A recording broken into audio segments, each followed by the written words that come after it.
በጣም ደስ የሚል አባባል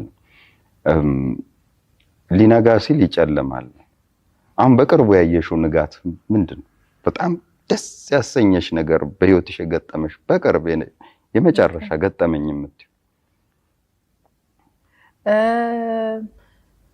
በእኛ ቤት እኔ እድሜ ልካችን ማለት ይቻላል እኔም ከተወለድኩ ጀምሮ እናቴም ከመጣች ጀምሮ ወደ ከተማ የራሳችን ቤት ኖሮን አያውቅም እናቴም ኖሯት አያውቅም ኪራይ ውስጥ ነው በቃ ሁሌ ብዙ ዓመት የኖርነው ኪራይ ውስጥ ነው እና በጣም ነበረ የሚያሳስባት እናቴ እኔ እንኳን ልጅ ስለሆንኩ ምናምን አይገባኝም ቤት ነው የማንም ቢሆን እስከከፈልኩበት ድረስ ቤቴ ነው ብዬ ነው የማስበው እና ሁሌ ምንድነው የምትለኝ አምነን ቤት መኖር ትፈልጋለች ትለኛለች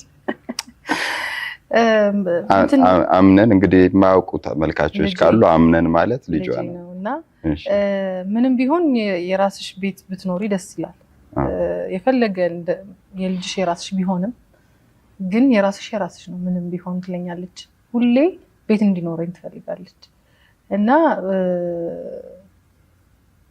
ምን ሆነ ላይክ በመጀመሪያ በዚህ አመት እውነት ለመናገር ለሷ ነው የገዛሁት እና በቃ ምንም አድርጌ በቃ እንደምንም ብዬ መግዛት አለብኝ ብዬ አሰብኩኝ የመጀመሪያው ግን ለሷ ነው የሚሆነው ብዬ ለራሴ ቃል ገባሁኝ ከዛ ለሷ ቤት ገዛሁላት በዚህ 8 ወር ምናምን ውስጥ ነው እንግዲህ ከዛ ደግሞ ድጋሚ ለራሴ ገዛሁ ቁሳዊ ነው አይ ነው ግን ያው እንዴ ትልቅ ስኬት ነው እንጂ ህይወት ውስጥ ሊኖሩሽ ከሚገቡ መሰረታዊ ነገሮች ከሚባሉት ነገሮች አንዱ መጠለያ ነው መጠለያ የኪራይም ይሁን የምንም ብቻ ማግኘት ትልቅ ደስታ አለው የራሴ ሲሆን ደግሞ የበለጠ ከፍታ ነው የበለጠ ደስታ ነው እና እንኳን ደስ አለሽ እኔ እና አንቺ እንኳን አውርተናል ያው እንደ ቤተሰብ በተመልካቾች ፊት በድጋሚ እንኳን ደስ አለሽ እላለሁ በጣም ደስ ይላል የት ሰፈር ገባሽ ማለት ነው ሰፈር እንኳን አልነገርም ምንድናት እቺ ሐሳብ ማሰብ መሰለኝ እያሰብኩ ነው ለማለት ቻዚው አዲስ አበባ ውስጥ ነው ጎረቤት ነን ጎረቤት ያንቺን ቤት የእናትሽን ቤት አሁን ተቀራራቢ ነው አንድ ሰፈር ናቸው አይ ደስ ይላል በጣም ደስ የሚል ነገር ነው አሁን ከቅድሙ አባባልሽ ጋር ነው ያያያስኩት ያለው ሊነጋ ሲል ይጨልማል ያልሽው ማለት ነው ወይም ደግሞ የሆነ መልካም ነገር ሊመጣ ሲል ሀዘን ካለ ደግሞ ቀጥሎ ደስታ አለ ተብሎ ስለሚታሰብ ስለዚህ ንጋትሽ ይሄ ነው ብለን ብናስብ ከሱ በፊት የነበረው ጨለማው ሀዘንሽ የነበረው ሞመንት የትኛው እዝን ያልሽበት ያዘንኩበት አሁን ላይ ሆኜ ሳስበው የጠነከርኩበት ነው እነዚህ ሁሉ ነገሮች ሲፈጠሩ ኦፍ ኮርስ ለኔ ትልቅ ነገር ነው ትልቅ ስኬት ነው ብዬ ነው የማስበው በተለይ በዚህ ውስጥ እናቴን ማስደሰት ማለት ነው አሁን ያልከው ነገር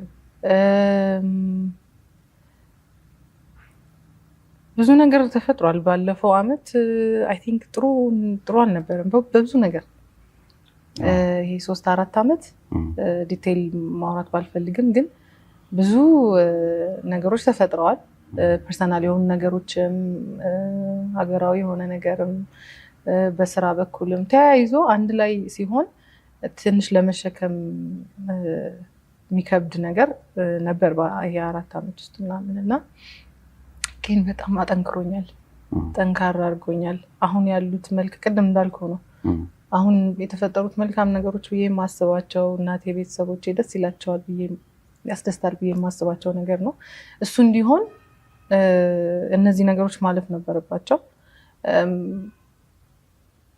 ይሄንን ሃንድል ማድረግ በትክክል ሃንድል እንዳደርገው አድርጎኛል ያንን ከዛ በፊት የተፈጠሩ መልካም አይደሉም ብለን እናስባቸው ነገሮች አሁን ላይ እግዚአብሔር ጥሩ ሲያደርግልኝ እሱን እንዴት ሃንድል ማድረግ እንዳለብኝ በዛ ሳይሆን በእግዚአብሔር መመካት እንዳለብኝ ከሰዎች ጋር ያለኝ ግንኙነት ሁሌ ላይክ ሁሉም ነገር ያልፋል ብዬ አውቃለሁ ባይ ዘ ወይ መጥፎ ነገር ብቻ አይደለም ያልፈው ህይወታችን ላይ ያለው ጥሩ ነገርም ያልፋል ቁሳዊ ነው የምትለው ምንም አይነት ነገር ውበት ዝና፣ ብር፣ ሁሉም ነገር ያልፋል እና ሀምብል መሆን አለብህ። ሀምብል ሆኜ እንዳልፍ ያደረገኝ ደግሞ እነዛ ከዚህ በፊት የተፈጠሩ ይሄ 4 ዓመት ውስጥ ምናምን የተማርኳቸው ነገሮች ናቸው። አይ ቲንክ አሁን ላይ ምን ማለት አይደለም። ዋናውና ትልቁ ግን ማትረሹ በጣም ትልቅ ጉዳት አደረሰብኝ አለፈ የምትዩ በከነዚያም ከተጠቀሱ ምንም የለም ለምን ህመም ፈጥሮብኝ አለፈ የምትዩ ጉዳትም ባንል ጉዳት አድርጎብኛል አልፏል የሚለው ከሆነ አሁን ላይ እየተሰማኛል ማለት ነው አይደል? በወቅቱ ህመም ፈጥሮብሽ ነበር። በጣም ብዙ ነው። ይሄ አሁን አንዱን ብነግርህ ማስበልጠው ነገር አይደለም። በሰዓቱ እነዚህ የጠቀስኩልህ ይሄ ፐርሰናል የሆኑ ነገሮች አገሪቷን በደበረችበት ነገር ውስጥ በስራም ምናምን ብዙ ነገር አጋጥሞኛል እና አንዱን መለየት አልችልም። ሁሉም ነገር ደግሞ መናገር አልችልም። ግን አልፏል፣ ለጥሩ ሆኗል፣ ለእኔ ለጥሩ ሆኗል ብዬ ነው የማስበው። በዛ ደግሞ እንኳን አለፍኩኝ ደስተኛ ነኝ ያንን በማለፌ። በጣም ዳሃርድ የሚባሉ አይነት አድናቂዎች አሉሽ። አብረን ተቀምጠን እንደዚህ ቁጭ ብለን ሻይ በምንጠጣ ሞመንቶች እንደው ድንገት ወይኔ ብለው የሚመጡ አይነት አድናቂዎች አሉሽ። በተለይ ደግሞ ወጣት ሴቶች እና የሚገርም ነው የአድናቂዎችሽ።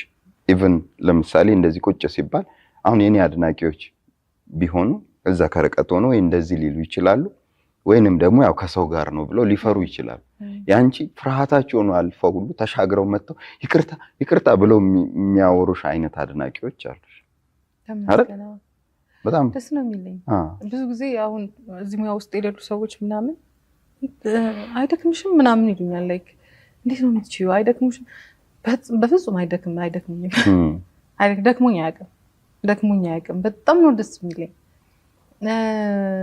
መወደድ በጣም እኮ ደስ የሚል ነገር ነው ማለት። በተለይ ደግሞ በስራ ሪል የሆነ ደግሞ እነሱ ያስታውቃል፣ እውነተኛ እንደሆነ በጣም ያስታውቃል። የምን አድናቂዎቼ ናቸው ብለው የሚመጡ አውቃቸዋለሁ፣ እለየዋለሁ። ላይክ አደናነቃቸውን እለየዋለሁ። ሪል የሆነ ያልሆነ ምናምን ያስታውቃል። ብዙዎቹ ሪል የሆነ ነገር ነው የሚገጥመኝ እና እሱ ደግሞ መታደል ነው። በጣም ደስ የሚል ነገር ነው እና እሱን አግኝተህ እንዴት ነው የሚደክመህ?